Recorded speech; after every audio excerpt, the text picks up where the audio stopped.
Assalamualaikum warahmatullahi wabarakatuh. Materi kita selanjutnya tentang penerapan hukum Newton, di mana sebelumnya kita sudah mengulas tentang hukum pertama, hukum kedua, dan hukum ketiga Newton. Jadi hukum Newton pertama, sigma F sama dengan 0 ini kapan kita gunakan?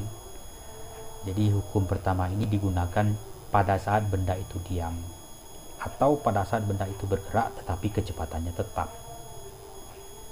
Karena pada saat diam kecepatannya tidak berubah, dan pada saat benda itu bergerak dengan kecepatan tetap berarti kecepatannya juga tidak berubah, maka percepatannya tidak ada, atau percepatannya sama dengan 0, atau A nya sama dengan 0. Maka di sini berlakulah hukum pertama Newton, yaitu sigma F sama dengan 0. Resultan gaya yang bekerja pada benda sama dengan 0. Sedangkan hukum kedua, sigma F M kali A ini digunakan pada saat benda atau sistem itu bergerak dengan kecepatan yang berubah. Jadi kalau kecepatannya berubah berarti ada percepatannya. Nah, kalau kondisinya seperti itu, maka yang kita gunakan adalah hukum kedua Newton, sigma F M kali A, karena ada percepatannya berarti A nya itu ada, sehingga yang kita gunakan atau kita pakai adalah sigma F M kali A. Nah, itu cara penerapan hukum Newton pertama dan hukum Newton kedua. Jadi untuk yang pertama digunakan pada saat benda itu diam atau bergerak dengan kecepatan tetap, sedangkan hukum kedua digunakan pada saat benda itu bergerak dengan kecepatan yang berubah. Nah, kita lihat aplikasinya pada soal. Ada sebuah balok dengan massa 1 kg berada di atas lantai. Kemudian balok itu ditarik dengan gaya 10 Newton. Karena arah vektornya ke kanan, berarti artinya balok ini ditarik dengan gaya 10 Newton. Nah, di sini dikatakan bahwa lantainya licin. Berarti kalau lantainya licin, berarti kita anggap bahwa tidak ada gaya gesekannya. Berarti kita tidak perlu menggambarkan vektor gaya gesekannya karena lantainya licin, sehingga yang ada pada sistem ini adalah gaya pada arah mendatar adalah gaya F ini saja. Tentukan percepatan dari atau A dari balok tersebut kalau misalnya ditanya seperti itu. Berarti karena balok ini ditarik dengan gaya 10 Newton dan lantainya licin, berarti dipastikan bahwa balok ini pasti bergerak. Kalau pasti bergerak, berarti yang berlaku di sini adalah hukum kedua Newton, sigma F M kali A. Jadi langkah pertama yang harus kita lakukan adalah kita pastikan dulu apakah sistem ini diam atau bergerak. Karena dia bergerak, berarti kita gunakanlah hukum kedua Newton, sigma F M kali A. Kemudian kita masukkan nilainya, masanya adalah 1 kg. Sedangkan sigma F adalah resultan atau penjumlahan dari seluruh gaya yang ada pada arah mendatarnya. Kalau kita perhatikan pada sistem ini hanya ada gaya F saja. Berarti sigma F digantikan dengan F saja, sama dengan M dikali A. Karena yang ada pada arah mendatar hanya ada vektor gaya F saja, berarti F sama dengan M kali A. F nilainya 10, M nilainya 1 kg, berarti 10 sama dengan 1 dikali A. 1 dikali A sama dengan A, berarti bisa dipastikan bahwa percepatan dari balok ini adalah 10 meter per sekon kuadrat. Nah, itu cara menentukan percepatan balok tersebut. Kita lihat contoh lainnya. Ada sebuah balok, masanya juga 1 kg berada di atas lantai. Kemudian balok itu ditarik dengan gaya 10 Newton. Nah, di sini ada perbedaannya, lantainya itu kasar. Berarti kalau lantainya kasar, berarti gesekannya tidak bisa diabaikan. Nah, di sini diketahui bahwa koefisien gesekan kinetis atau mu-nya sama dengan 0,4. Koefisien gesekan kinetis itu maksudnya koefisien gesekan pada saat benda itu sudah bergerak. Berarti dianggap sistem ini bergerak walaupun dia punya gaya gesekan, tapi sistemnya bergerak dan koefisien gesekannya sebesar 0,4. Jadi kalau ada gaya gesekan, berarti kita harus menggambarkan vektor arah gaya gesekannya. Jadi kita gambarkanlah vektor gaya gesekannya itu berlawanan dengan kecenderungan arah geraknya. Karena dia ditarik, balok ini ditarik ke arah kanan, berarti cenderung dia bergerak ke kanan, sehingga gaya gesekannya berlawanan dengan arah tersebut, yaitu ke kiri. Maka kita gambarkanlah vektor gaya gesekannya yang arahnya ke kiri. Tentukan percepatan atau A dari balok tersebut. Jadi penyelesaiannya tetap kita menggunakan hukum kedua Newton, sigma F M kali A. Cuma di sini kita kasih indeks sigma Fx. Kenapa? Karena kita hanya meninjau vektor-vektor gaya yang arahnya mendatar atau arah sumbu X saja. Jadi nanti kalau ada gaya yang arahnya vertikal, tidak kita perhitungkan di sini. Jadi pada persamaan ini kita hanya melihat resultan gaya pada sumbu X saja, sigma Fx M kali A. Apa saja gaya yang ada pada arah sumbu X? Ada dua buah di sini. Pertama gaya F, kemudian gaya Fg. Sesuai dengan teori vektor, jadi karena kedua vektor ini berlawanan arah, berarti kita anggap aja yang ke kanan ini positif, ke kiri negatif. Jadi kalau F positif, Fg negatif, berarti kita masukkan ke dalam persamaan menjadi F dikurang Fg sama dengan M dikali A. Jadi sigma ini atau penjumlahan dari seluruh gaya pada sumbu X kita gantikan dengan F dengan Fg. Cuman tandanya berbeda. F arahnya ke kanan positif, Fg arahnya ke kiri tandanya negatif. Kita coba masukkan nilainya. F itu nilainya 10 Newton. Kemudian M masanya 1 kg, berarti 10 dikurang Fg sama dengan 1 kali A. 1 dikali A sama dengan A, berarti 10 kurang Fg sama dengan A. Nah di sini yang dicari adalah A atau percepatannya, sedangkan gaya gesekannya belum diketahui, Fg-nya belum ada. Jadi cara mencarinya kita tahu bahwa untuk menentukan Fg atau gaya gesekan sama dengan mu dikali N. Karena di sini baloknya bergerak, berarti mu k dikali N, koefisien gesekan kinetis dikali gaya normal. Mu k-nya diketahui 0,4, tapi gaya normalnya belum ada. Nah untuk itu maka kita perlu menganalisa gaya-gaya yang bekerja pada sumbu Y-nya lagi. Kenapa? Karena kita butuh gaya normalnya. Caranya bagaimana? Kita gambarkan dulu gaya yang bekerja pada sumbu Y. Yang pertama ada gaya berat, arahnya selalu ke bawah, seperti yang kita jelaskan sebelumnya.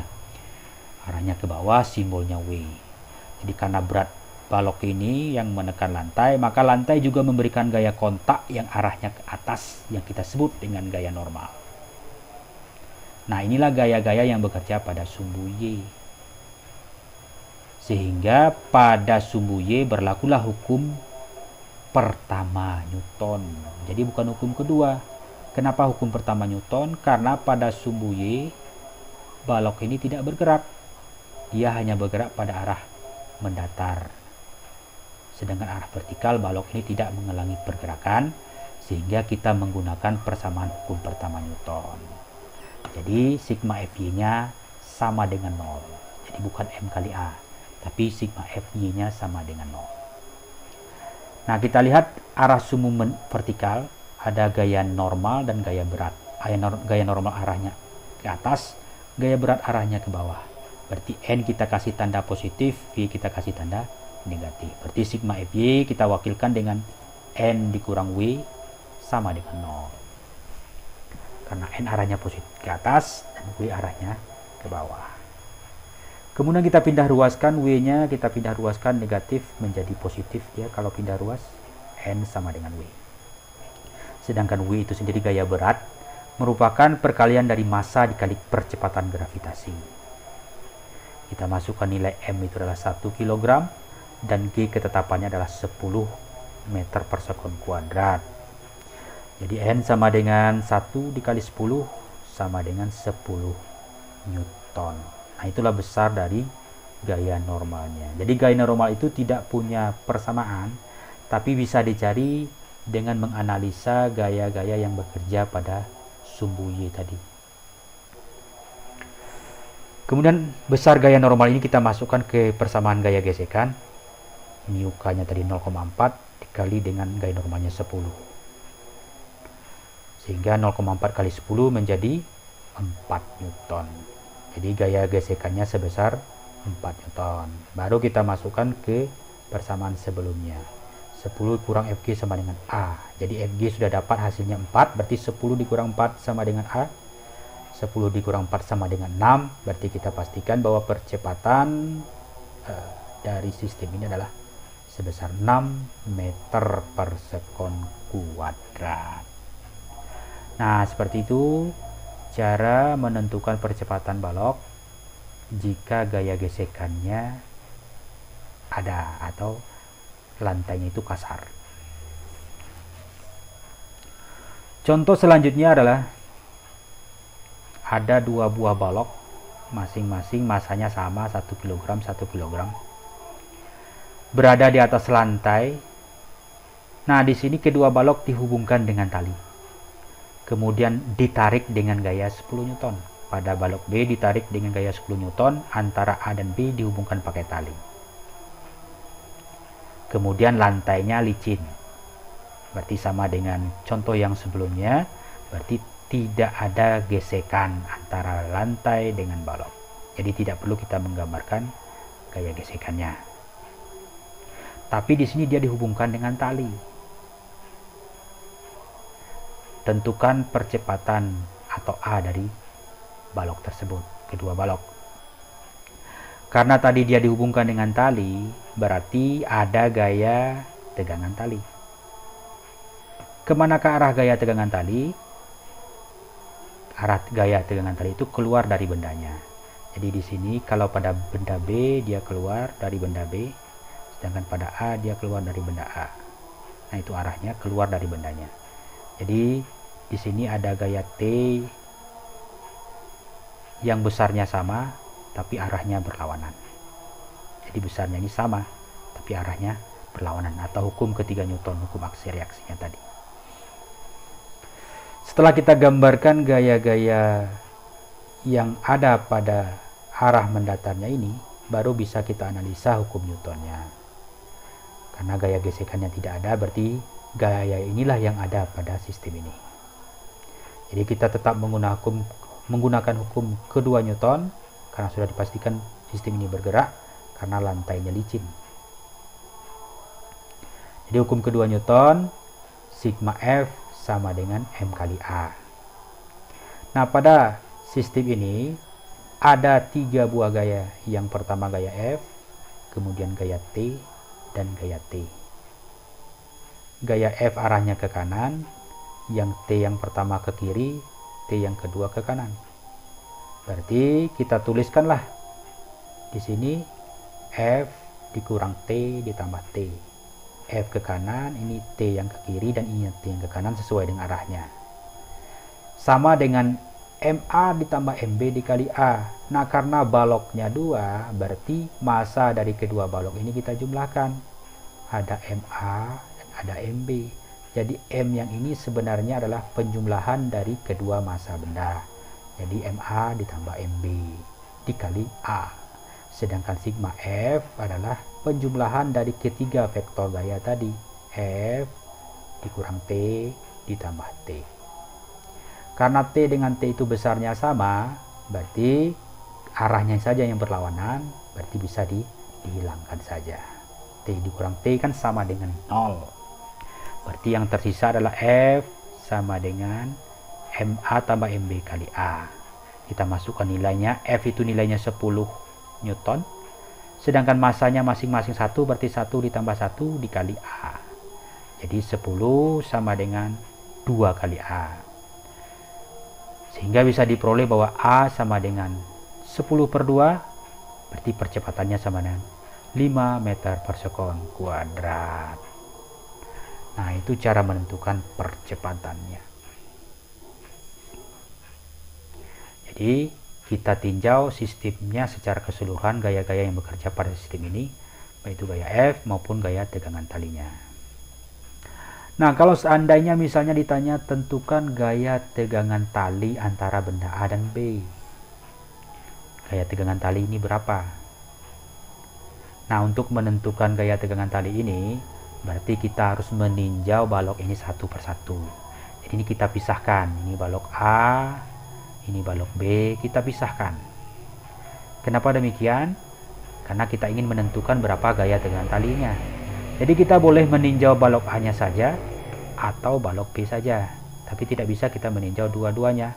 Kalau dua-duanya maka T-nya nanti hilang gitu. Berarti kita boleh meninjau salah satunya, A-nya saja atau B saja. Kita ambil A-nya dulu. Kita tinjau balok A atau benda A. Jadi kalau benda A, yang ada di sini gayanya cuman gaya T saja. Ada satu saja gayanya, yaitu gaya T. Berarti hukum Newton keduanya tadi sigma F M kali A. Berarti sigma F-nya ini diwakili dengan gaya T. Berarti T sama dengan M kali A. Karena pada balok A cuman ada gaya T saja. Jadi T sama dengan M kali A. Sedangkan M-nya di sini adalah massa dari benda A. Karena benda ini sudah kita pisahkan tadi, berarti tidak digabungkan lagi. Berarti masanya di sini ada massa A yang besarnya sebesar 1 kg. Sedangkan A-nya tadi sudah kita peroleh, hasilnya adalah 5 meter per sekon kuadrat. Jadi T sama dengan 1 dikali 5, yaitu 5 Newton. Jadi gaya tegangan talinya ini adalah sebesar 5 Newton, diambil dari peninjauan benda A-nya tadi. Boleh tidak kita menggunakan benda B? Boleh saja. Boleh saja karena harga T-nya itu sama walaupun arahnya berlawanan. Kalau misalnya kita anggap kita ingin meninjau benda B, tinjau benda B. Berarti kalau benda B ada dua buah vektor gaya. Yang pertama vektor gaya F, yang kedua vektor gaya T. Jadi tetap kita menggunakan hukum kedua Newton, sigma F M kali A. Bedanya sigma F-nya ini karena ada dua gayanya, berarti kita masukkan kedua gayanya. Yang pertama gaya F yang arahnya ke kanan, gaya T yang arahnya ke kiri. Ke kanan dikasih tanda positif, sedangkan ke kiri negatif, berarti F dikurang T sama dengan M kali A. Sama dengan contoh sebelumnya, M di sini adalah MB, massa dari benda B. Jadi F dikurang T sama dengan MB dikali A-nya. Kita masukkan nilainya. F nilainya 10, M massanya 1 juga, sedangkan A-nya diperoleh sama dengan 5 meter per sekon kuadrat. Berarti 10 dikurang T sama dengan 1 dikali 5. 1 dikali 5 sama dengan 5, berarti 10 kurang T sama dengan 5. Kemudian T ini kita pindah ruaskan, negatif berarti menjadi positif. Dan 5 juga kita pindah ruaskan, 5-nya positif menjadi negatif. Sehingga 10 dikurang 5 sama dengan T. Jadi T-nya berubah tanda dan 5-nya juga berubah tanda. 10 dikurang 5 sama dengan 5, berarti bisa dipastikan bahwa tegangan talinya sama dengan 5 Newton. Sama. Jadi boleh kita meninjau benda A-nya, boleh benda B. Jadi tetap hasilnya sama, gaya tegangannya talinya sebesar 5 Newton. Demikian, semoga bisa dipahami. Kemudian untuk selanjutnya kerjakan tugasnya, yaitu dua buah balok disusun seperti gambar dan terletak pada bidang datar licin. Diketahui massa baloknya A 6 kg, nah ini gambarnya, B nya 4 kg, tentukan tegangan tali antara A dan B. Jadi lantainya licin, tentukan tegangan tali antara A dan B. Silakan dikerjakan dan di buku latihannya kemudian diupload di classroom-nya. Terima kasih.